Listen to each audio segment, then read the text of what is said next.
I can imagine Egyptians being like, "This is an unusual number of frogs."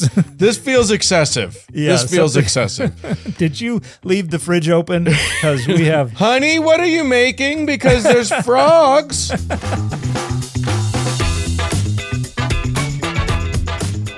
Hey, everybody, I'm Dan McClellan. And I'm Dan Beecher. And you are listening to the Data Over Dogma podcast, where we increase public access to the academic study of the Bible and religion and combat the spread of misinformation about the same. How go things today, Dan? Things go great. It's a beautiful day, and I just got back from a trip. I went and saw my mom in Canada, so that was nice. That was nice. Hi, Mom. And swung by our nation's capital, or at least adjacent to our nation's capital, to attend a podcast convention. Yeah, I took pictures of the Capitol, but I was in Virginia, I was in Maryland, I was never in DC. I don't think I was ever officially in DC. Is Reagan in DC? I don't know. No, I think it's in Virginia. I think it's in Virginia. Yeah. So I don't think I quite ever made it into DC. I flew over though. Yeah. Good views. You fly out into and out of Reagan, you get good views. Oh, it's such a gorgeous area. I love the East Coast, and particularly around the D.C. area. I grew up just on the other side of D.C. from where you were. Oh, right. A place called Gaithersburg or North Potomac. I think the name changed while I was living there, but I haven't been back there since we left in July of 1993. Whoa! And so it's been 30 years since I've been back to the old stomping grounds. At some point, I'm going to get out there. Yeah, you should. All right, well, we got a show to do, so let's do that show. We've got a couple things we're going to do. We're going to do a chapter and verse, and I'm kind of excited about it because today is Plague Day. Plague Day. We're gonna do the Exodus plagues, and then Don't skip Plague Day. Never. That's right. That's important. You don't want skinny plagues. Nope. And then we're going to talk about the Shroud of Turin.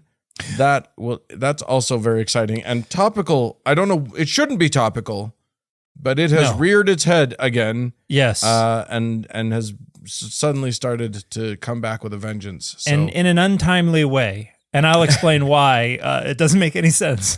But yeah. Fair enough. You reminded me. My wife and I try to go to a gym nearby whenever we can, which turns into like twice a month, some months. And then, we go twice a week, other months. And we brought my 12-year-old daughter a couple of times last month. And it was so funny. After the first day, we get back in the car and my 12-year-old daughter knows nothing about gym culture, knows nothing about all this stuff. It's like, how come there are so many guys that are just gigantic with tiny little skinny legs? And I laughed for hours. It was so funny to me. Yeah, next take her to a cycling event, and she'll be able to comment on all the guys with enormous legs and tiny little upper bodies. Yep. That's it'd be like that. It do sometimes. So yes, indeed. Our chapter and verse. Let's launch in. Let's do chapter and verse. All right, so our first thing, we're in Exodus, and we are going to talk about the plagues. The 10 question, is it 10? Well, that's a question. Plagues of Egypt. Now these are all of you who are like me were raised watching the Cecil B. DeMille 10 Commandments movie every year. You have one idea of the plagues, but if you haven't read through them kind of carefully, it's different. It hits a little different. And so we're going to talk a little bit about what is so different about these plagues, about the experience of reading it and why it's... And Dan, I do need some explanation because there's some stuff that doesn't make any sense to me or is weird or is whatever. So we'll talk about it. So what we got, the background is apparently, at least according to this, Egypt has taken all of Israel, the Israelites, into slavery. and is holding them in bondage, or in bondage, as Charlton Heston would say. And so it's time. The Lord has decided that Moses and his brother Aaron are going to be freeing them, are going to make them free. And so it's time to do that. Moses is now, so, there's been a bunch of build up to this, but now Moses goes to Pharaoh and he's been prepped for this by the Lord. The Lord has told him what to do. Well, and oddly, if you go to the beginning of Exodus 7, God is talking to Moses and says, look, I've made you a god to Pharaoh, which is an interesting verse. Just start off with, and your brother will be your prophet. You're going to tell Pharaoh everything that I tell you. And then in verse 3 says, but I will harden Pharaoh's heart. Yeah, that messed me up. Yeah. Like it's not Pharaoh doing it. It's the Lord playing a trick on everybody. Yeah. And the point is basically, I am going to create drama so that I can manifest my signs and wonders. It's like, you're going to go tell him to do all this stuff. He's not going to listen to you. It's going to be so aggravating. Just you wait and see. And then I'm going to come and do my light show.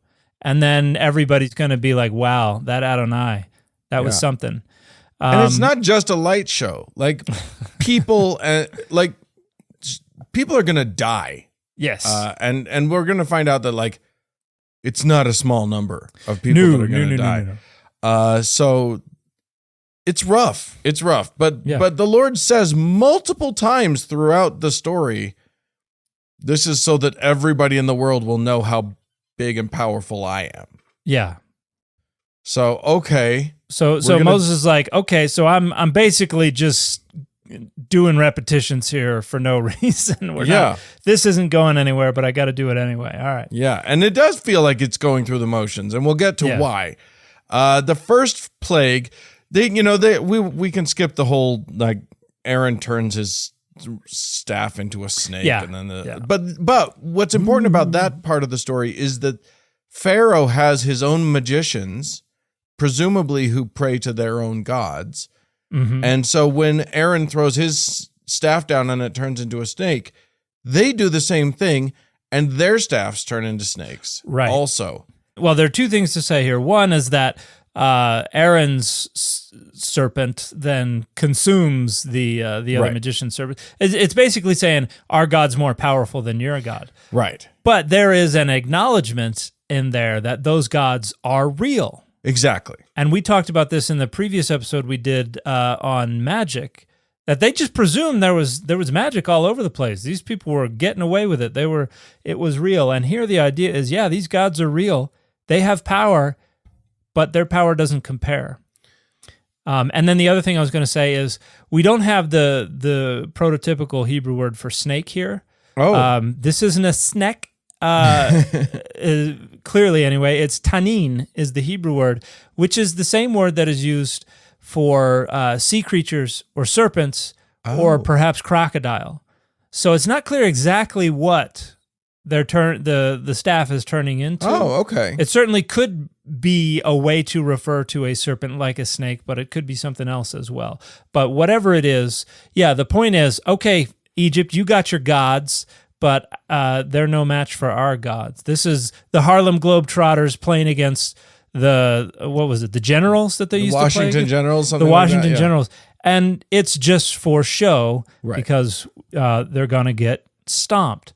And, but the thing is that they don't get entirely stomped. They kind of, and this is the reason we bring this up is because they kind of match trick for a while. Like they keep trying to replicate the thing, which I think becomes very weird very quickly, and we'll get to that. Well, in Exodus 12:12, we have this statement that God is executing judgment on all the gods of Egypt. And so the idea is that they're in Egypt. That's not Adonai's territory.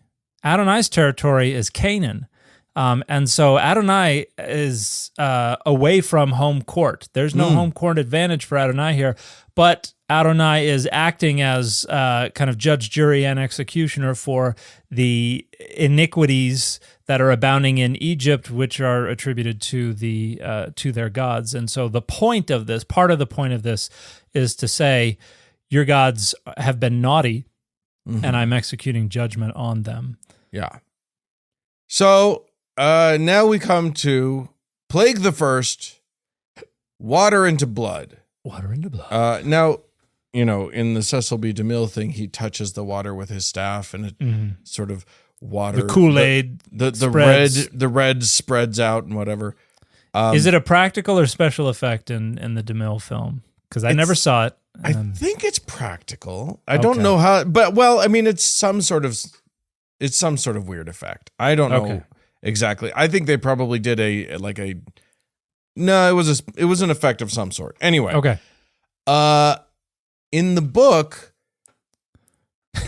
they first do the Nile. They got smack the film version and the book version. Right, exactly. They first smack that crocodile's cane onto the water, and the entire Nile turns into blood. But that's not it.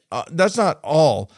All the waters of Egypt, rivers, canals, ponds, pools, even the stuff in their water jugs, their vessels. They're very, it says the wood vessels and the stone vessels. Yeah. All of their water. Ceramic vessels, they were cool, but wooden stone. If you were lucky enough to have one of those. Yeah. Which is horrifying. And apparently it was stinky. It smelled bad. So that's no good. Yeah. And then it says, and this is the first time it says this, but I'm very confused by it. It says Pharaoh's magicians then did the same thing. They managed to pull the same trick off, which is like with wet water. Yeah, exactly. What you just said, all the water was already blood. So and this is something that's going to come up again later when the livestock. Like the hail destroys the livestock. Yeah. Like it's emphatic. Every last one, all of it, it's all gone. There's none left. Everything. And then 2 verses later, it's like, so there were still some animals left. Right, exactly. That keeps happening. Yeah. So that's tricky. Well, here's an interesting thing about the plagues, which, by the way, the word plague is used a few times in the story, but they're not as a group referred to as plagues. Right. The words that are used to refer to this set of events is signs and wonders. Oh. I'm going to show my signs and wonders with these signs and wonders. And so we have come to know them as the plagues, but only a couple of them are actually referred to explicitly as plagues. The rest are signs and wonders. Point of order. In the NRSVUE, it refers to them as plagues plenty, but just in the chapter headings that aren't actually part of the text. Yeah. Because that's how we traditionally understand them. Yeah. But when we look at the first 9, we're going to call the 10. Now, and this is not like the 10 Commandments where there's a place where it says the 10 plagues or the 10 signs and wonders. It just says these are the signs and wonders. The first 9 of them, they're divided into 3 groups, and in each group there's a pattern to this. The first 3, the first one, there's a warning. Moses offers a warning outside as Pharaoh is on the way to the river in the morning. The second of each group, there is a warning, but it happens in the palace, and it doesn't tell us when it happens. The third of each group, there's no warning. Okay. And so then you get to the 4th plague, and it starts over. There is a warning. It happens outside. It happens in the morning. Second plague of the second group. There is a warning, but it's in the palace. Third, there's no warning at all. And so that happens for each of the 3 groupings of plagues. So there's a literary structure to this that is grouping the 3. And the first 3 have to do with things coming from the ground. We got water, we got frogs, we got gnats. Second 3 happen to do with things that affect humans, things that affect livestock, and then things that are affecting both humans and livestock. And then the third group are all things that are coming from the sky. So there's an interesting literary structure to this that indicates this is a literary creation. And there are attempts to historicize this, to try to say, oh, well, the inundation, the annual inundation of the Nile causes it to be filled up with all of this dirt, the red dirt, and that makes the water look red like blood. I remember hearing that. Right, and then the fish die because there's too much silt in the water, and then the frogs try to escape, and then everything dies, and then the gnats come, and then the flies come to eat the corpses of everything, and that causes pestilence for the animals. And so there's this attempt to try to historicize everything, but the overwhelming consensus among scholars is that this is purely a literary creation. But the other thing about that attempt to historicize is that it actually detracts from the point of the story, because the point of the story is that it isn't a natural occurrence. Right, The it's a entire sign and point of wonder. the story is that it's God making himself, like, if this was a thing that just sort of happened every now and then, like, Yeah. it totally ruins the story. Yeah, because then the Egyptians are going to be like, "Oh yeah, that was totally natural." But Right. Yeah. Oh yeah, we have records of this happening before. Yeah, but the whole point is for God to show their signs and wonders, so that Yes. everyone will be in awe of all this that happened. Right. So We'll keep moving through these. You already referenced the next thing is frogs. The frogs come out, and apparently it's so many that it's like in everybody's bedrooms, and it's in their mixing bowls, and it's in their whatever. I don't know if you've ever lived in a place with lots of frogs. No, I have not. When I lived in Bellingham in Washington, I don't know if it was just our apartment complex. We were right by a gigantic field, like we were right by the wilderness, basically. So, but we heard frogs croaking all night long. I loved it, but I can imagine Egyptians being like, "This is an unusual number of frogs. This feels excessive. Yeah, this feels excessive." Did you leave the fridge open? Because we have, and an interesting Honey, thing to what raise- are you making? Because there's frogs. In the Hebrew, it's just in the noun is in the singular, frog. Oh. Yeah. And Wait. so it's a collective noun. Okay. It can be used to and like the word in Hebrew for birds is just singular. And so when it talks about, he created the birds in Genesis 1, it just says bird. So it's collective. But you You don't know. so Maybe there's- he only created one bird. Well, which would mean that there was one gigantic frog that climbed out of the Nile. And there is an ancient Jewish tradition, an interpretive tradition that understands this as As a single one frog? giant frog that wreaked havoc on kind of a Godzilla creature stomping on pyramids and stuff. Yeah. I am into it. All right. I'll go with that. So then Pharaoh, and this happens every single time, the way that each of these pestilences, plagues, whatever, ends is Pharaoh's like, "Oh my gosh, I've been such a jerk. I apologize. Please make it stop." And then Moses goes, "Okay," and prays to God, and God makes it stop. The way that he makes the frogs thing stop, by the way, is that they all just instantly die. Yeah. It's like, this is a step backwards. Yeah, right. Now we have dead frogs. I don't see how that's better. And apparently they do. I was like, that's gonna stink. And then it says in the Bible, and everything stinks. You know what I mean? Yes. So there's that. Then there are gnats, and again with the gnats, the magicians try to reproduce the trick. I'm not sure why, but they can't. Yeah. So now so apparently gnats was a bridge too far for the Egyptian gods. I see Beetlejuice going, "I don't do gnats. I won't do it." So next we got flies. And this is the first time that he's very clear that the Egyptian people will get flies. Yeah. But the Israelite people in Goshen, now where it mentions Goshen a bunch of times as the place where the Israelites live. Yeah. How close is that to the Egyptians, etc.? Well, the Egyptians are kind of spread out. But Goshen is a part of the eastern part of the Nile Delta. So if you look at a map and you see it kind of fans out up toward the Mediterranean, Goshen is on the east side of that.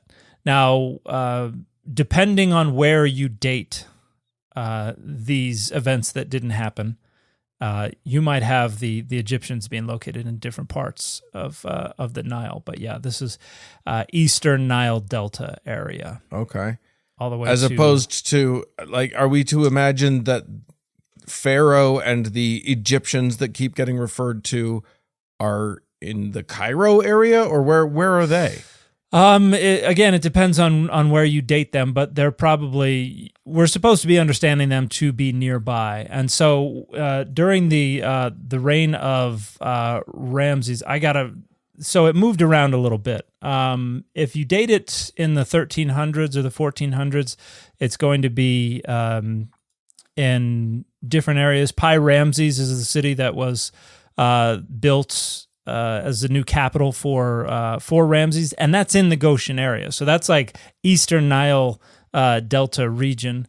And that's a city that is mentioned in the book. That they built this city when they were enslaved, and also none of this is taking place during a period when they were building pyramids. Mm-hmm. Just in case anybody is trying to find a kind of chronological slot for all of this, pyramids, they stopped building pyramids centuries before any of this happened. Yeah. So in case you want to apply this fictional story to the pyramids and imagine the Israelites building those, alas, no. Yes, alas. Indeed not. Yeah. Okay. And also, one of the ways that we know, this is presumed, we have talked on this show about how the Exodus as a thing is presumed to either be based on a true story, but like so loosely that none of this actually applies to it. Yeah. Or just made up from whole cloth. Yeah. Because there's no archaeological evidence or records of any kind that support any of this except this story in the Bible.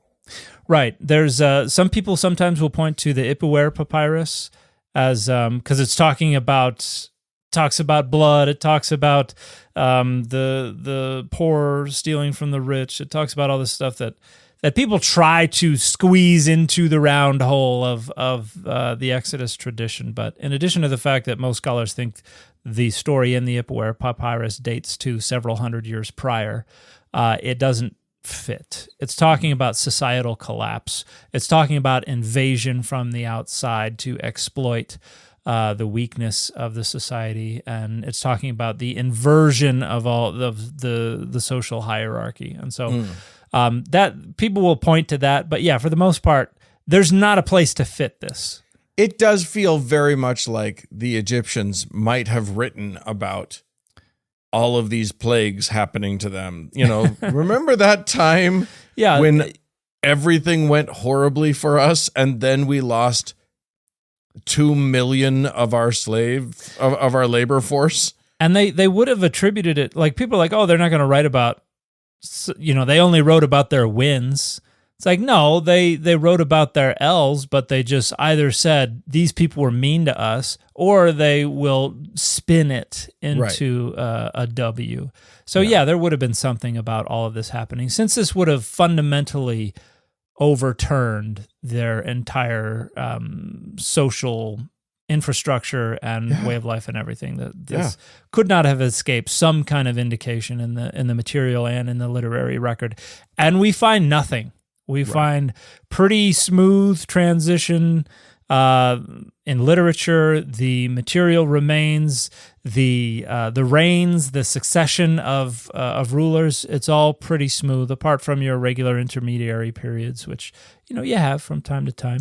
Yeah, I mean, I could see them not writing, not recording things about gnats and flies. The next one is flies, or even frogs, but like, all of the water turning to blood, that seems like it'd get written about. And then after flies, it's the livestock one. And what that one is hardcore. That one is all of the livestock. And it, like you said, it's very clear that it says all of the Egyptian livestock, including horses, donkeys, camels, herds, and flocks. And then this is what was funny. So they all die. Only the Egyptian livestock dies, not the Israelite livestock. Yeah. Which made me go, well, won't the Egyptians just go and take the Israelites' livestock? Like they're the slave owners. They would be the ones who could. Anyway. But yes, all of their livestock dies. Then all the Egyptians get festering boils on their humans and their animals, what animals? Their livestock is dead. Yeah. And then what I wrote down is thunder hail. Because thunder. Oh, I probably can't sing that. You're not Thundercats, thunder hail. Thunder hail. Oh. I'm just going to quote, this is chapter 9, Exodus chapter 9. This is verses 15 and 16. Okay. It says, indeed, by now I could have stretched out my hand. And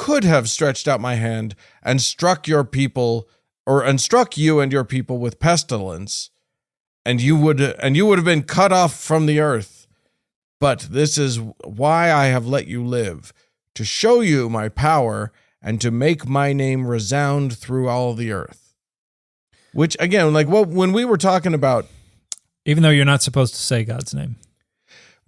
Okay, fair. That's a fair point. Or also, this story came before that prohibition. Right. Yeah, okay, fair enough. But also, again, this story is contained in one place only. So if the point of this was to make Adonai's name resound through all the earth, it didn't work.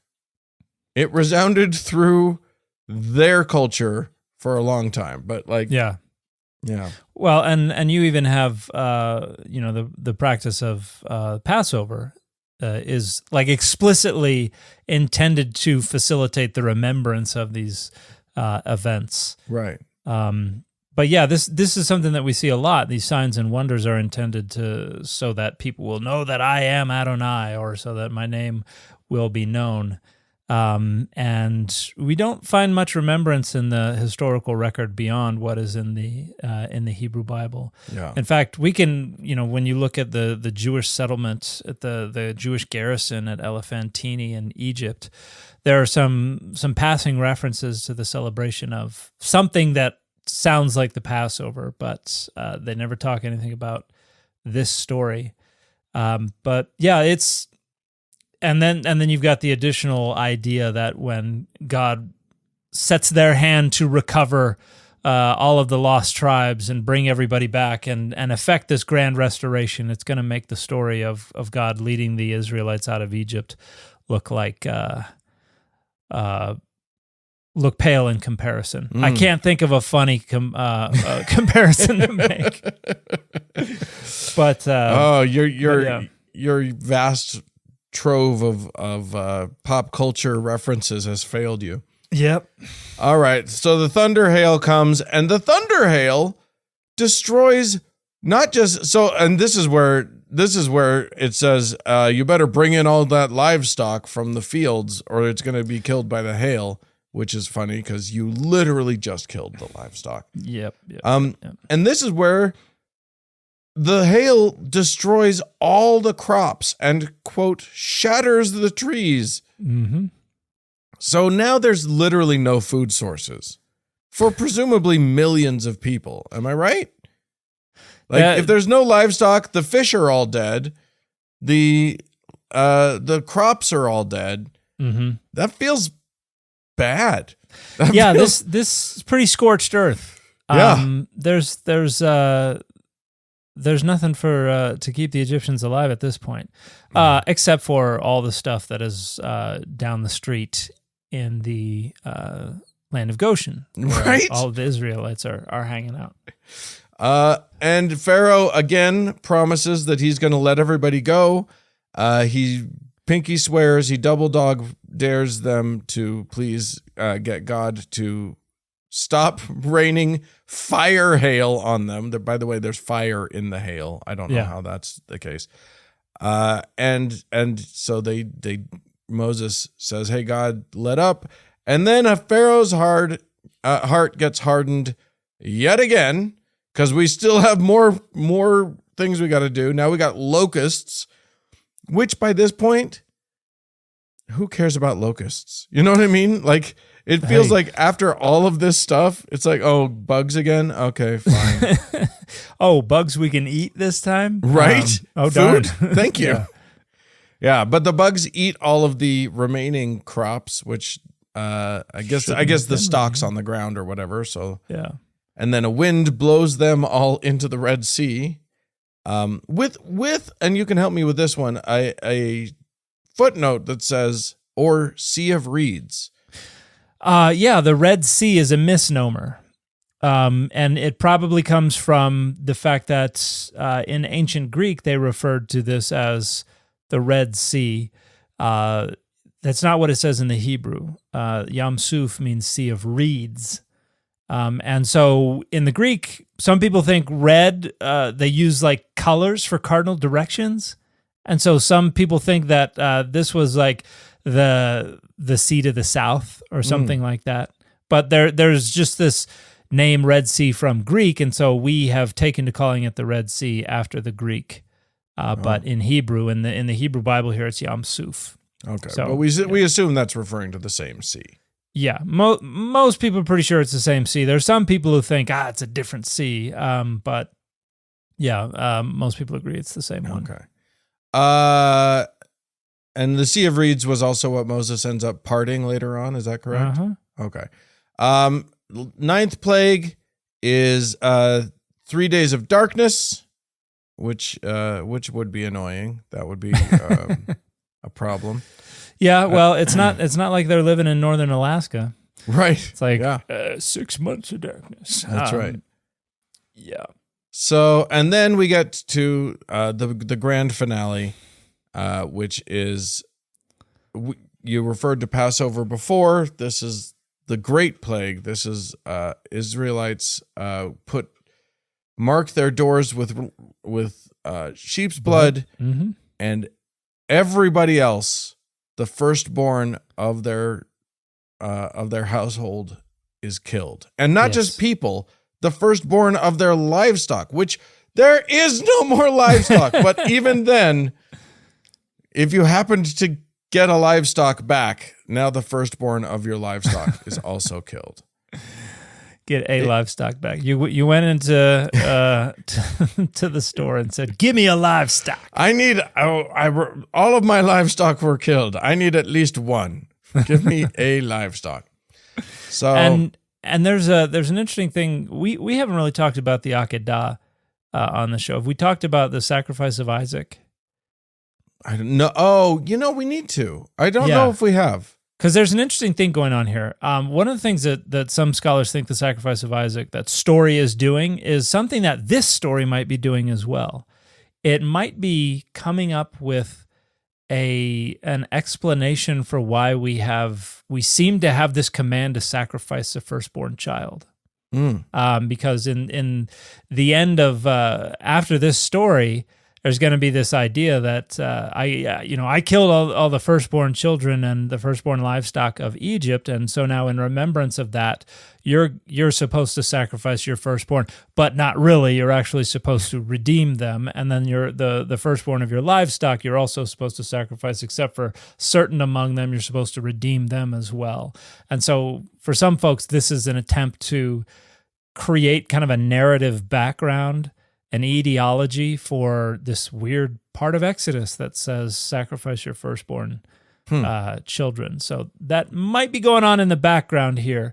It's woven in pretty intricately if that is the case. But yeah, the idea is that the death of this lamb, and in Genesis 21 and 22, there's a ram that gets sacrificed in place of Isaac. Here, the lamb gets sacrificed as a replacement for the firstborn.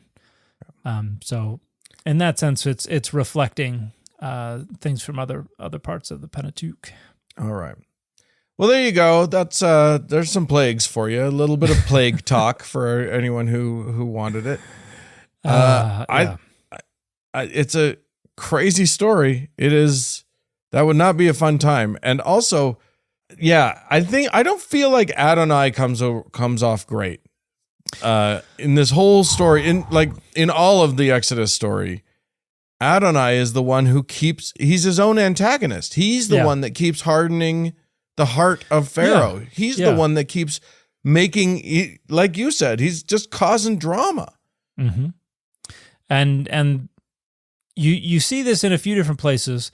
And even that, one of the other explanations for that commandment to sacrifice the firstborn child, what we see in Ezekiel 20, verses 25 and 26. Ezekiel's like, yeah, you guys were just so stubborn and hard-hearted. God was like, you want to sacrifice something? I'll give you something to sacrifice. Sacrifice firstborn children. And Ezekiel represents the point as he just wants to show you who's boss, and he just wants to decimate you basically and punish you. And so there is kind of a vindictive streak in a lot of the traditions regarding Adonai and Adonai's desire to show off, to make sure everybody knows their name, and by intentionally hardening somebody's heart. So a lot of the free will folks, when they get into this part of the Bible, are finding themselves having to engage in all kinds of mental gymnastics to make this fit the notion that God respects free will. Because here, God's like, ooh, you know what? I got an idea. I'm going to put on a show. And to do it, I need to kill a bunch of people, and I need to ensure that Pharaoh does not undermine my drama. Yeah. Yeah, because one plague could have been plenty. Yeah.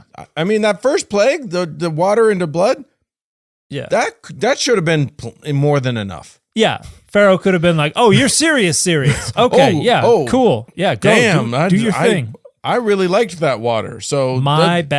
Off you go. Yeah. All right. Let's move on. We invented a new category of our segments for this one. We're going to call this one Artifacts and Fiction.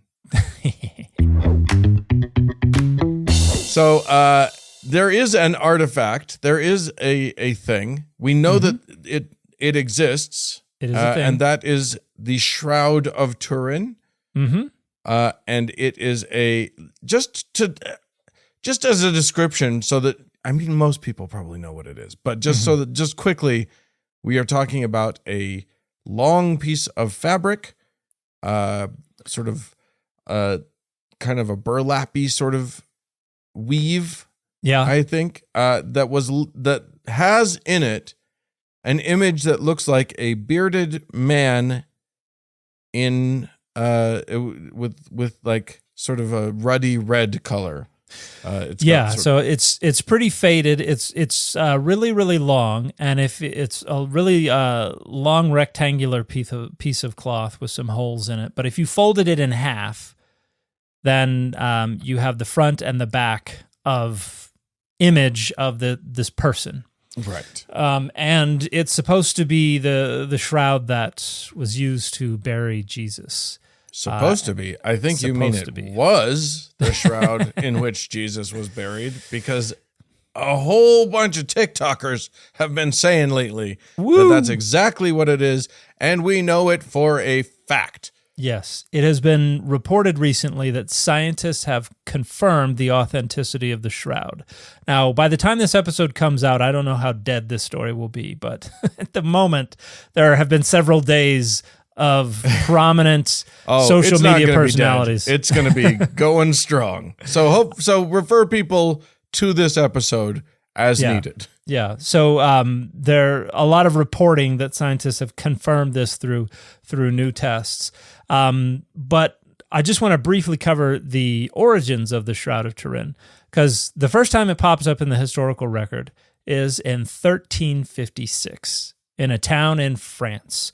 Okay. Where our first records of it are all rejections of its authenticity. People saying, hey, there's somebody going around with this fake relic, trying to pass it off as real. In fact, a bishop of this town in France in 1389 wrote to Pope Clement VII, saying that this thing has been a part of a faith healing scam in which people were hired to pretend to be sick And then once the shroud was brought to them, or they were brought to the shroud, they would suddenly pop up and, hey, I can walk again. And they have they have been healed.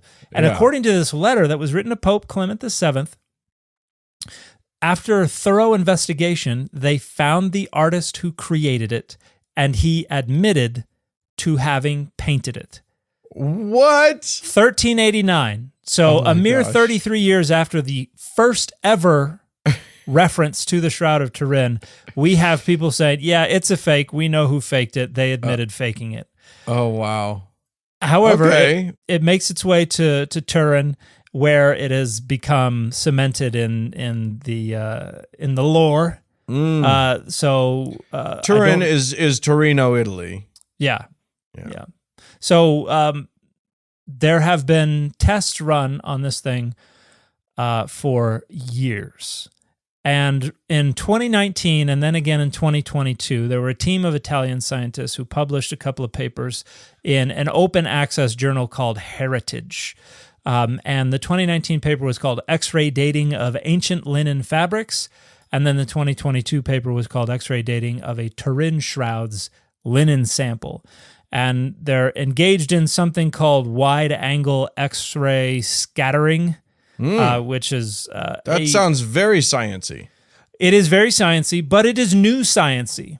It is something that has not been... These are the first actual publications of attempts to use this to date fabric.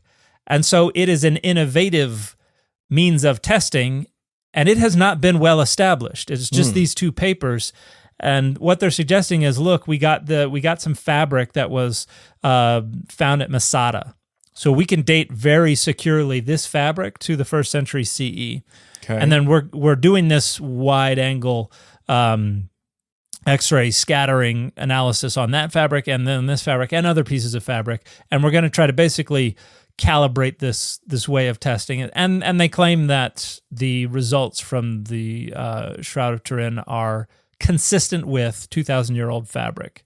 Although, and here's the part that baffles me, they suggest that the results only work if the shroud has been kept in an environment with a temperature that averages between 68 and 72.5 degrees Fahrenheit. Okay. Which is not the Eastern Mediterranean. Right. You get degrees much lower than that, particularly during the night. And during the day and during certain periods of the year, temperatures much, much higher than that. Right. And so there are going to be criticisms of these papers. But it's these papers that people are suddenly, in the year of our Lord 2024, becoming aware of and saying, new science just dropped that has proven that it is authentic, when it's really just this claim that, hey, this new kind of testing could suggest it's 2,000 years old. Even if that testing was 100% accurate, the most that it would be capable of doing is telling us that is telling us a date for that fabric. Potentially. That still doesn't get us anywhere near this was definitely the thing that Jesus himself was buried in. And there are a bunch of problems with even that, because this fabric is a particular kind of weave, a herringbone weave, that requires a specific kind of loom. Unless you're doing it by hand, running a little shuttle back and forth by hand, which is not something that they did 2,000 years ago for long pieces of fabric. This particular weave was not done. Yeah. And that particular type of loom was not existing 2,000 years ago. It was very common in the 14th century, though. And are you denying the miracle of the loomed weave fabric? I am suggesting that the data do not support the antiquity of this. And there are a bunch of other things. I saw the Daily Mail posted a video, scientists have come to a chilling discovery. And then 2 days later, they did another video. It was scientists have arrived at another chilling discovery. And then they shared this they said scientists looked at the blood stains that were evidently on the fabric, and they determined that they had the owner of that blood had suffered from severe trauma, had been tortured. And how do you determine that from the blood? Well, they suggested there were certain chemicals and things like that the blood reacted a certain way that usually happens when there is some kind of torture going on. Just like a high amount of cortisol or something. Something like that. And what the Daily Mail piece forgot to go look up was the fact that this was a paper that was published in 2017 and was retracted by the journal that published it shortly thereafter. The editors commented, concerns have been raised that the data presented in this article are not sufficient to support the conclusions drawn. The provenance, integrity, and availability of the material used for the study have also been questioned.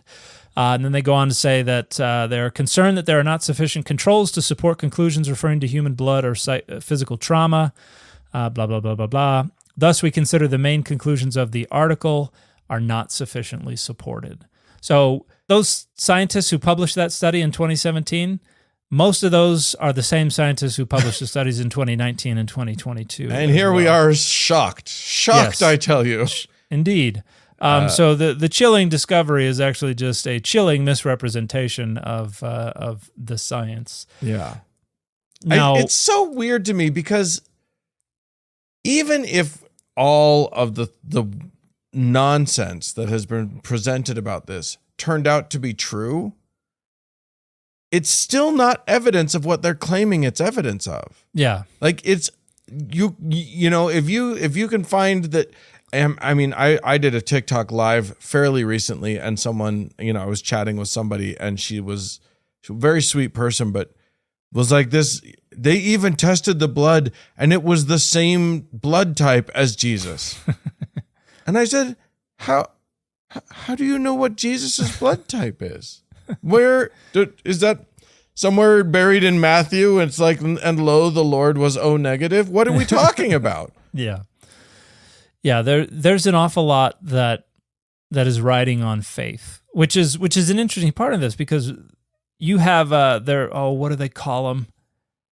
Oh, I don't think they call them authenticists, but they have some of the scientists who work on this kind of stuff, they have a label for the folks who are dogmatically committed to the authenticity of the shroud. And like one of the people who worked on one of those studies from 2019, 2022, and 2017, like claimed in an interview that they had personal revelation in the 90s while they were standing in front of the shroud that it was authentic. And it's like you can't reason with that level of commitment to that dogma. You cannot reason with them. Nor should you. I mean, like at that point, just admit that this is a faith belief. Right. And don't worry about proving it. Just keep believing it. Yeah. And then in 1988, there was radiocarbon testing done on, they took a patch from or I don't want to say patch because I'll get to the reason why, but they took a piece of the shroud and they divided it up into a bunch of different pieces and sent it away to 3 different laboratories for radiocarbon dating. And this was all blind. None of the laboratories knew what the other laboratories were doing. They all come up with roughly the same result. This dates to the mid-1200s to the late 1300s CE. Okay. When was the first time that anyone ever mentioned the Shroud of Turin? In the mid-1300s CE. So medieval production. Right. And immediately afterwards, of course, you have a bunch of people crying foul that they did it all wrong, and that, and there was one person who published a study suggesting that the radiocarbon dating had actually come from a patch that had been sewn into the shroud that was of medieval production. Okay. But if you go read the 1988 paper where they talk about the radiocarbon dating, they're like, we took this piece from just this part of the shroud that was not near any patches. Right. And the claim is that this was a patch that was so expertly woven into the shroud that it is impossible to detect with the naked eye. Mm-hmm. So it's an invisible patch. Right. But it's of medieval production, unlike the rest of the Shroud.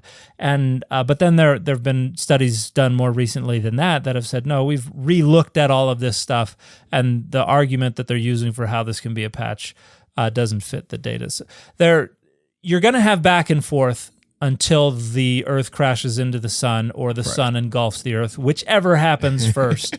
There's going to be back and forth about this because this is a matter of dogma. Mm-hmm. This is not a matter of critical thinking or rational thought for some folks. I mean, the thing that miffs me, I guess, about things like this is that if they just leave it in the realm of this is a dogma that we believe, that's one thing. But when they themselves are like, we are going to venture into the realm of scientific evidence, we're going to try to prove this to be true scientifically, and then they refuse to acknowledge what the science actually says, that's very frustrating. Yeah. Don't come into somebody else's garden and then claim that it's not what it is. If you're going to venture into that realm, you have to acknowledge what you discover.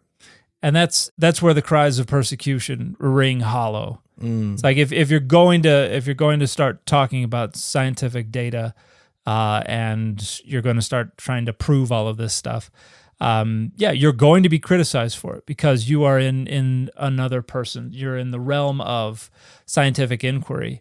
There's another scientist, Luigi Garlascelli, I think his name is pronounced. He and some other scientists have done a few different analyses on this.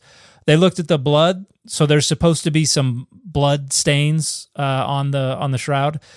Showed that tested how blood would drip and flow with the arms in various orientations, and showed that whoever this was here, that blood could not have flowed the way it did with them laying down. They had to have been standing upright for that blood to flow the way they did. And they also pointed out there is blood that is like flowing on top of hair. And they're like, blood does not flow over hair. If you have an injured scalp, the blood just mats the hair. But when you look at the shroud, you see curly little rivulets of blood flowing across the top of hair. So it is very clearly a product of the 14th century or maybe the late 13th century, an artistic work. We have the testimony of the folks from that time period. The thing that almost nobody is talking about, I never see anybody say this, maybe they do, and I just haven't heard it, I just haven't come across it, is that it's not very well rendered. It doesn't, proportionally, it doesn't look correct for a human face. Correct. It's not the right proportions for a person. Right. And it's the head is too small for the body. Right. It shows the feet laying flat. Oh. Not upright, laying flat, which you cannot do without at least a 90-degree bend in your knees, which is not what happened. And there are so many other problems with it. Like the hands are covering up the genitals conveniently, but if you lay flat and cover yourself with your hands, and then you just go limp, your hands separate because your elbows fall to the floor. That is not a natural position, and the one of the hands is grotesquely longer than the others, or the other, and it also doesn't fit historically. According to the practices of the time period, a dead body, the first thing that would have happened to it as they prepared it for burial before they wrapped it in any kind of shroud would have been to clean the body, right? Clean off all the blood. And then they would have applied all kinds of oils and things to it, and then they would have wrapped it in a few layers of a very thin fabric, and then they would have put a shroud over top of it. So it doesn't fit historically either. There are far too many problems with this for it to continue to be taken seriously, and some people have said, "Oh well, no one has ever been able to reproduce it." Also false. Right? This guy Garlascelli, he was like, "Oh, I can do it. And showed that if you take, there was back in the 80s, one of the guys who was invited to be on the little team of Shroud scientists, who was the pioneer of microscopic analysis, was like, oh, there's no blood anywhere on this shroud. This is all red ochre and vermilion and things like that. It's paint. Yeah. And it is deteriorated, and what's left is just the chemical etching on the fabric of this chemical sitting on it for centuries. But this other guy was like, oh, so let's just take some red ochre, some vermilion, and some other stuff, and we're going to lay a piece of fabric over top of a bas-relief showing this face, and I'm going to do kind of a rubbing with this ink. Okay. And then he stuck it in an oven for a little while to try to simulate centuries of wear and tear and everything, and then washed the paint off and showed that just having the paint on there, baked to simulate that aging, actually created an image on the fabric. That the paint was gone, but that chemical etching remained, and was like, this is how it was done. I have a question. What blood type was the red ochre? I'm trying to think of paint brands, and I can't think of any off the top of my head. Sherwin-Williams. Well, negative. I referenced it earlier, but it does.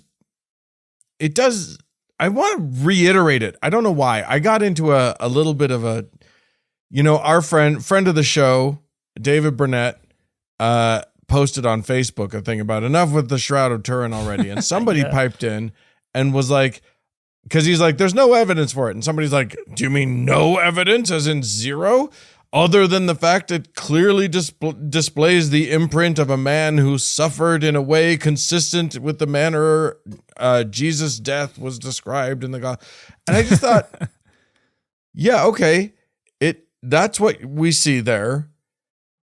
But Jesus is not the only person that could possibly have suffered in that way. Like, yeah, people need to be better about understanding what something is evidence for.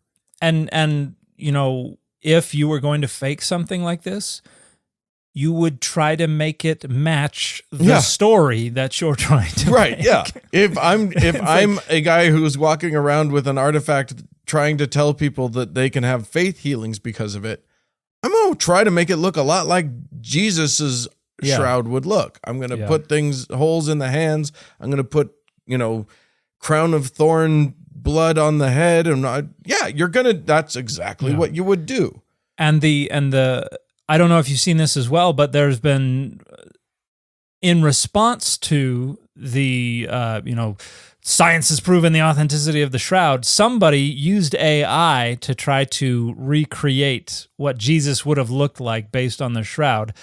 And it's white European Jesus. Right. From the medieval European arts world. And it's no coincidence that the Jesus on the shroud happens to match the depiction of Jesus, including the artistic styles that were in vogue during the time period that the shroud suddenly popped up on the scene.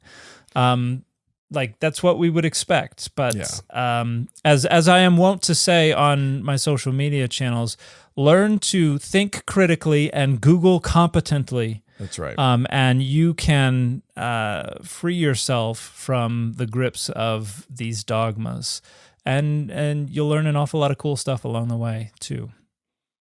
I think that's a great place to close this out. Yep.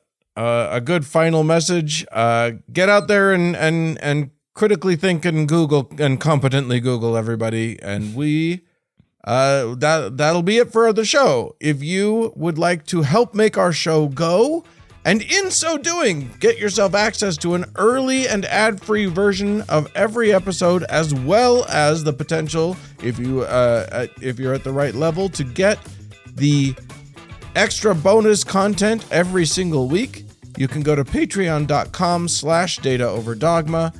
If you want to reach us, it's contact@dataoverdogmapod.com. And we'll talk to you again next week. Bye, everybody.